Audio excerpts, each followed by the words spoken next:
તો વિદ્યાર્થી મિત્રો, ધોરણ 9 વિષય ગણિત પ્રકરણ 9 વર્તુળમાં હવે આપણે ઉદાહરણ 1 જોવાના છીએ કે ઉદાહરણ 1 ને આપણે કેવી રીતના ઉકેલી શકીએ છીએ। રકમ શું આપી છે તે જોઈએ। જો વર્તુળની પરસ્પર છેદતી બે જીવાઓ તેમના છેદ બિંદુમાંથી પસાર થતા વ્યાસ સાથે સમાન ખૂણા બનાવે તો સાબિત કરો કે તે જીવાઓ સમાન છે। આપણે શું કીધું છે? જો વર્તુળની પરસ્પર છેદતી બે જીવાઓ, એક જીવા AB લીધી છે, એક જીવા CD લીધી છે। પરસ્પર છેદતી બે જીવા છે, બંને એકબીજા E બિંદુમાં છેદે છે, અહીંયા દેખાય છે તમને।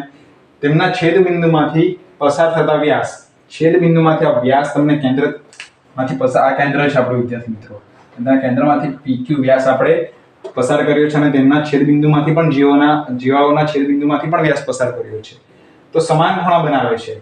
તે જીવાઓ ખૂણા કેવા બનાવશે? એટલે કે વિદ્યાર્થી મિત્રો, આ ખૂણો અને આ ખૂણો બંને કેવા થશે?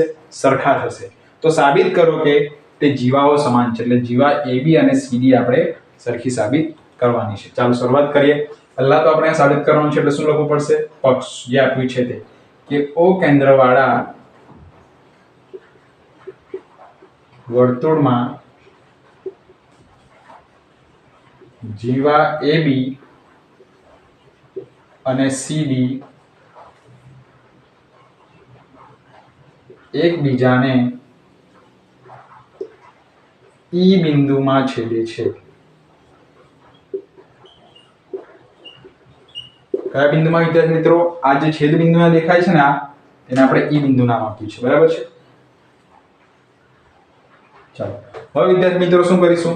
એકબીજાને છેદે છે બંને જીવાઓ, તો અહીંયા આપણે કીધું છે કે સમાન ખૂણા બનાવે છે। ખૂણા કેવા બનાવે છે? સરખા બનાવે છે।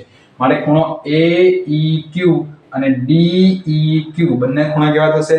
સરખા। માટે આપણે લખીશું ખૂણો AEQ બરાબર ખૂણો DEQ। ચાલો હવે આપણે સાધ્ય લખીશું। જે સાબિત કરવાનું છે તે સાધ્યમાં લખવાનું છે મિત્રો। ચાલો સાધ્ય શું સાબિત કરવાનું છે? બંને જીવાઓ AB અને CD સરખી છે તેવું સાબિત કરવાનું છે આપણે। તો લખી દઈએ AB બરાબર CD। હવે આવશે સાબિતી।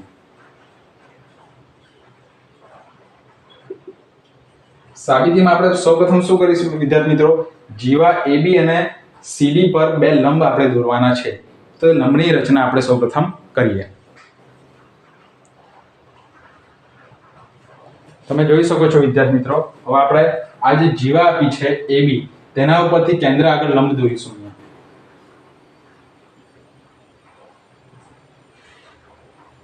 આ જીવા છે, આ વર્તુળનું કેન્દ્ર છે અને કેન્દ્ર પાસે આપણે લંબ દોર્યો છે, બરાબર છે। એટલે લંબ દોરીશું, જ્યાં ખૂણો કેટલો મળશે આપણને? અહીંયા 90° મળવાનો। ત્યાર પછી વિદ્યાર્થી મિત્રો અહીંયા CD જીવા છે, તેના ઉપર પણ લંબ દોરી દઈએ આપણે। તો અહીંયા પણ લંબ દોર્યો છે, આ ખૂણો પણ કેટલો થવાનો? 90°નો। અહીંયા આપણે L બિંદુ નામ આપી દઈએ, અહીંયા આપણે M આપી દઈએ, બરાબર છે ને। અહીંયા વર્તુળનું કેન્દ્ર જ છે, તો તેને O આપી દઈએ નામ। ચાલો હવે વિદ્યાર્થી મિત્રો, આપણે જે કર્યું છે તે જ આપણે અહીંયા સાબિતીમાં લખવાનું છે કે જીવા AB અને CD પર અનુક્રમે OL એટલે કે OL અને OM લંબ દોરો, જે આપણે દોર્યા છે, બરાબર છે। OL અને OM। હવે વિદ્યાર્થી મિત્રો, હવે આપણે આગળ વધીએ। તમને અહીંયા એક ત્રિકોણ દેખાતો હશે, આ ત્રિકોણ ઉપર તમારે ધ્યાન આપવું જોઈએ। આ એક ત્રિકોણ બન્યો, ત્રિકોણ LOE કહી શકો, LEO પણ કહી શકો। તો આપણે હવે ત્રિકોણના ખૂણાના ગુણધર્મનો સરવાળો આપણને ખબર છે કે એક ત્રિકોણના ત્રણેય ખૂણાના સરવાળાનું માપ કેટલું થાય? 180 થાય છે, બરાબર છે। તો ત્રણેય ખૂણા આપણે લઈ લઈએ આ ત્રિકોણના માટે। અહીંયા આપણે લખીશું કે ખૂણો OLE વત્તા, એટલે કે OLE એક ખૂણો થયો, બીજો ખૂણો E લઈ લઈએ, LEO વત્તા ખૂણો LEO વત્તા ત્રીજો ખૂણો O લેવાનો છે, તો આપણે લઈશું LOE, ખૂણો LOE બરાબર 180 હું લખીશ, કારણ કે આપણને ખબર છે વિદ્યાર્થી મિત્રો, ત્રિકોણના ત્રણેય ખૂણાના માપનો સરવાળો કેટલો થાય છે? 180 થાય છે। હવે વિદ્યાર્થી મિત્રો આપણે શું કરીશું? LOE ને આપણે સૂત્રનો કરતા અહીંયા બનાવી દઈએ, બરાબર છે। એટલે પહેલા LOE ને આપણે લખીશું ખૂણો LOE બરાબર, તો 180 અહીંયા છે, બરાબર છે। તો આ બંને ખૂણા પેલી બાજુ જશે તો કેવા થશે? ઓછામાં થશે. એટલે હું લખીશ ખૂણો ઓછા OLE, પછી આ પણ ઓછા આવશે. ખૂણા કયો ખૂણો? ખૂણો LEO. હવે ધ્યાન આપજો વિદ્યાર્થી મિત્રો, ખૂણો LOE બરાબર 180 તો અહીંયા છે ઓછા OLE. OLE તમે જુઓ તો આ 90 અંશનો ખૂણો બને છે અહીંયા OLE પાસે. તો અહીંયા આપણે એની કિંમત મૂકી દઈએ 90 અંશ. હવે ઓછા કયો વધ્યો? ખૂણો LEO વધ્યો છે. હવે ધ્યાન આપવાનું છે, ખૂણો LOE બરાબર 180. હવે 180 વિદ્યાર્થી મિત્રો, અહીંયા 180 માંથી 90 જશે તો કેટલા રહી જશે? 90 રહી જશે ઓછા ખૂણો LEO. હવે ધ્યાન આપજો, ખૂણો LOE બરાબર LEO એના બરાબર તો વિદ્યાર્થી મિત્રો ખૂણો AEQ પણ હું લખી શકું, કારણ કે ખૂણો તો આ જ છે ને વિદ્યાર્થી મિત્રો. કહેવાનો સમજો છો? ખૂણો તો આ જ થશે. LEO લખું કે AEQ લખું તો આપણે લખી દઈએ અહીંયા 90 ઓછા AEQ લખી દઈએ છીએ. બરાબર છે મિત્રો. હવે ખૂણો LOE બરાબર, હવે AEQ છે વિદ્યાર્થી મિત્રો, AEQ તે કયા ખૂણા બરાબર છે? આપણે અહીંયા આપણા પાસે છે DEQ બરાબર. DEQ બરાબર તો આપણે એની જગ્યાએ DEQ લખી દઈએ. DEQ ખૂણો. હવે ખૂણો LOE બરાબર વિદ્યાર્થી મિત્રો DEO છે મોટો ખૂણો છે, એટલે કે હવે હું એની જગ્યાએ MEO લખી શકું, કારણ કે ખૂણો તો આ જ થયો ને.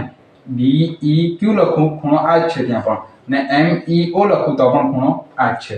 માટે આપણે લખીશું 90 ઓછા MEO. તો બરાબર છે, આપણા પાસે 90 ઓછા LOE બરાબર 90 ઓછા MEO આવી ગયો છે. માટે હવે વિદ્યાર્થી મિત્રો ધ્યાન આપવાનું છે, 90 ઓછા MEO એટલે કે અહીંયા 90 છે આ, તો EMO માંથી MEO બાદ કરવાનો છે આપણે. કયો છે ખૂણો? 90 અહીંયા ખૂણો કયો થશે આ ત્રિકોણમાં? EMO અથવા તો OME થવાનો છે અહીંયા. અને તેમાં વિદ્યાર્થી મિત્રો આપણે 90 અને આ 90 અંશનો ખૂણો એટલે અહીંયા કયો થશે? OME. અને બીજો ખૂણો આ ત્રિકોણમાં ધ્યાન આપવાનું છે. આ ત્રિકોણમાં એમાં એક ખૂણો છે MEO એટલે આ ખૂણો આવી ગયો. બીજા 90 અંશનો ખૂણો આવી ગયો. કયો બનશે 90 અંશનો ખૂણો? OME. છેલ્લે બાકી કયો રહી ગયો? MEO. તો છેલ્લે બાકી કઈ રહી ગયો? ના, MEO આવી ગયો તો O ખૂણો બાકી રહે છે, એટલે MOE. આપણે MOE ખૂણા બંને બરાબર લખી શકીએ, કારણ કે આ બે ખૂણા અને આ બે ખૂણા આપી દીધા છે. બંને ખૂણા આપી દીધા છે તો 90 માંથી MEO બાદ કરી નાખું. આ 90 છે તેમાંથી આપણે MEO બાદ કરી નાખીએ તો ખૂણો આપણને આ મળશે. માટે કયો ખૂણો મળશે? MOE. માટે આપણે લખીશું એના બરાબર ખૂણો MOE.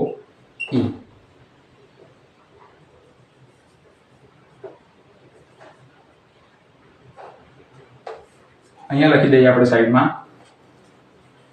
આના બરાબર ખૂણો કયો થશે? LEO બરાબર MOE. આને પરિણામ 1 આપી દઈએ આપણે. બરાબર છે. હવે વિદ્યાર્થી મિત્રો ધ્યાન આપવાનું છે આપણે. હવે બે ત્રિકોણમાં ધ્યાન આપવાનું છે. નાના ત્રિકોણમાં જે અંદર લાઈનો દોરી છે તે બે ત્રિકોણમાં ધ્યાન આપવાનું છે. તો એક ત્રિકોણ બનશે ત્રિકોણ OLE અને બીજો ત્રિકોણ બનશે વિદ્યાર્થી મિત્રો OME. એમાં સૌપ્રથમ તમે જુઓ તો વિદ્યાર્થી મિત્રો એક ખૂણો LOE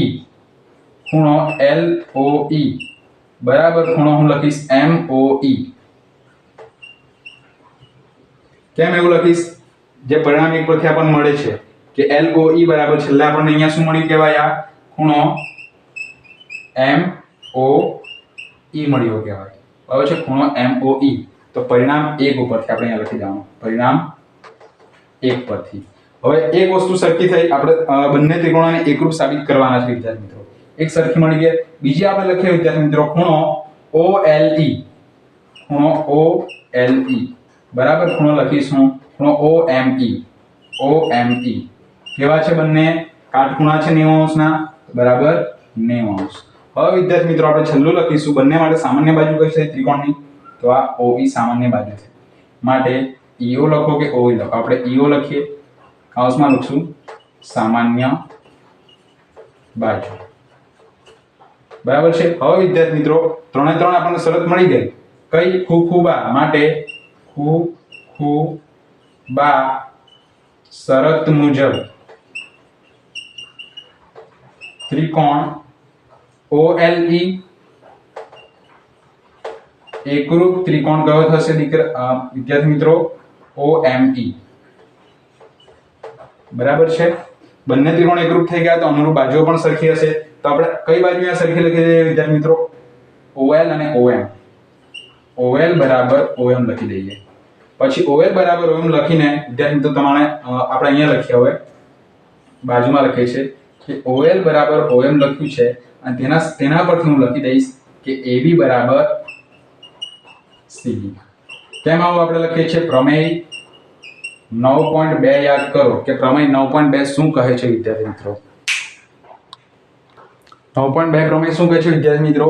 જો જીવાઓ વર્તુળના કેન્દ્ર આગળ સમાન ખૂણા આંતરે, જો જીવાઓ વર્તુળના કેન્દ્ર આગળ CPCT કરીને આપણે આ ખૂણા બંને સરખા બતાવી શકીએ.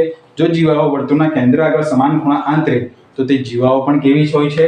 સમાન હોય છે. માટે AB બરાબર આપણે સીધી લખ્યું પ્રમેય 9.2 ના આધારે. તો આપણે આના પછી પણ તમે તરત લખી શકો આ બાજુમાં કે AB બરાબર CB. આપણો દાખલો અહીંયા પૂરો થાય છે. બરાબર છે. આપણે અહીંયા સમજાવ્યું છે કે પ્રમેય 9.2 ઉપરથી આપણે લખી શકીએ. તો અહીંયા વિદ્યાર્થી મિત્રો આપણું ઉદાહરણ 1 પૂરું થાય છે.